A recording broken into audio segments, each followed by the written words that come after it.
नमस्कार। आज बात करते हैं भारत की अगली पेमेंट क्रांति के बारे में, जिसका नाम है ऑफलाइन डिजिटल रुपया। आरबीआई ने इसे लॉन्च तो कर दिया है, लेकिन इसको लेकर सवाल बहुत सारे हैं। तो चलिए जरा गहराई से समझते हैं कि ये आखिर है क्या।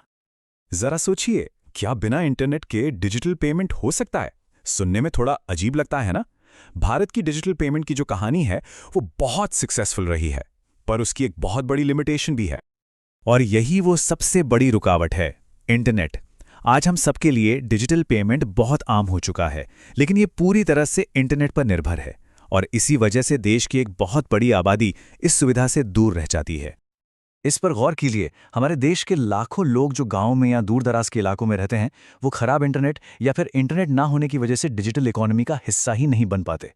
ये एक बहुत बड़ी दीवार है फाइनेंशियल इंक्लूजन के रास्ते में। तो इस बहुत बड़ी प्रॉब्लम का सल्यूशन क्या है? आरबीआई एक बिल्कुल नया समाधान लेकर आया है। एक ऐसा डिजिटल पैसा जिसे खास तौर पर ऑफलाइन काम करने के लिए ही बनाया गया है। तो आखिर ये डिजिटल रुपया या ई रूपी है क्या भला?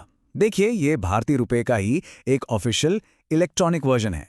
इसे सीधे हमारा रिजर्व बैंक ऑफ इंडिया जारी करता है। इसे कहते हैं सेंट्रल बैंक डिजिटल करेंसी या सीबीडीसी। ये कोई प्राइवेट क्रिप्टो करेंसी नहीं है, बल्कि हमारे अपने रुपए का ही डिजिटल अवतार है। इसकी टैगलाइन ही सब कुछ कह देती है, कैश पर डिजिटल। मतलब ये बिल्कुल वैसा ही है जैसे हमारी जेब में कैश होता है, बस फर्क इतना है कि ये हमारे डिवाइस यानी फोन में होगा।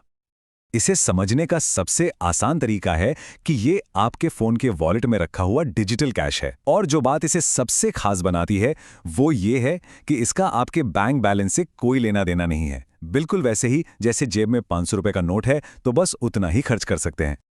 तो ये काम कैसे करेगा? अरे बहुत ही सिंपल है।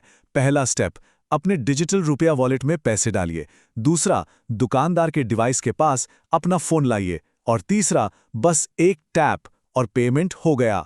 ना इंटरनेट की जरूरत, ना पिन की और ना ही किसी ओटीपी की। ये सब नियर फील्ड कम्युनिकेशन यानी एनएफसी टेक्नोलॉजी से होता है।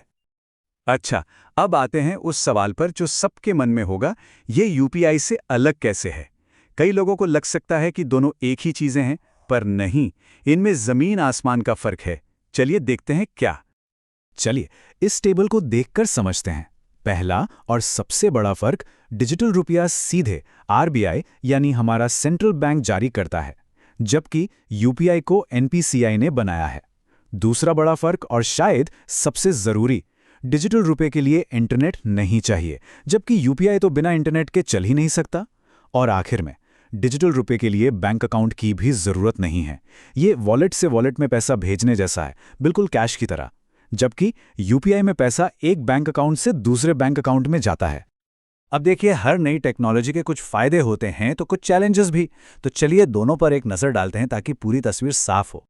फायदों की बात करें तो सबसे बड़ा फायदा तो जाहिर है फाइनेंशियल इंक्लूजन। ये उन करोड़ों लोगों तक पहुंचेगा जहां इंटरनेट नहीं है। ये कैश पर हमारी निर्भरता कम करेगा और एक सही मायनों में कैशलेस प्लस ऑफलाइन इकोनॉमी बनाएगा। और क्योंकि इसके पीछे आरबीआई है, तो इस पर भरोसा भी उतना ही है जितना हमारे नोटों पर होता है। साथ ही कैश की तरह ही इसमें लेन देन भी प्राइवेट रहता है। लेकिन हाँ, राह में कुछ मुश्किलें भी हैं, जैसे कि इसके लिए एनएफसी टेक्नोलॉजी वाले फोन चाहिए, जो अभी हर किसी के पास नहीं है। सिक्योरिटी का भी खतरा है, मतलब अगर फोन चोरी हो गया या क्लोन हो गया तो लोगों को, खासकर ग्रामीण इलाकों में, इसे लेकर जागरूक करना होगा। और हाँ, शुरुआत में सरकार को टेक्नोलॉजी और इंफ्रास्ट्रक्चर पर काफी पैसा खर्च करना पड़ेगा। इन चुनौतियों के बावजूद ये पहल भारत के फाइनेंशियल फ्यूचर के लिए एक बहुत बड़ा कदम है। जरा देखते हैं कि इसे किस लेवल पर लागू किया जा रहा है और ये कितना सिग्निफिकेंट है। और ये कोई छोटा मोटा पायलट प्रोजेक्ट नहीं है। देश के 15 बड़े बड़े बैंक, जिनमें एसबीआई, एचडीएफसी और आईसीआईसीआई जैसे नाम शामिल हैं, वो सब इसका हिस्सा हैं। ये दिखाता है कि इसे कितनी गंभीरता से लिया जा रहा है। और ये भी समझ लीजिए कि इसे बाकायदा कानूनी मान्यता मिली हुई है। आरबीआई एक्ट 1934 में बदलाव करके इसे लीगल टेंडर बनाया गया है। मतलब ये कोई कूपन या वाउचर नहीं, ये असली कानूनी पैसा है। तो आखिर में सवाल यही उठता है, ऑफलाइन डिजिटल रुपया एक बहुत बड़ा और क्रांतिकारी कदम है, इसमें कोई शक नहीं।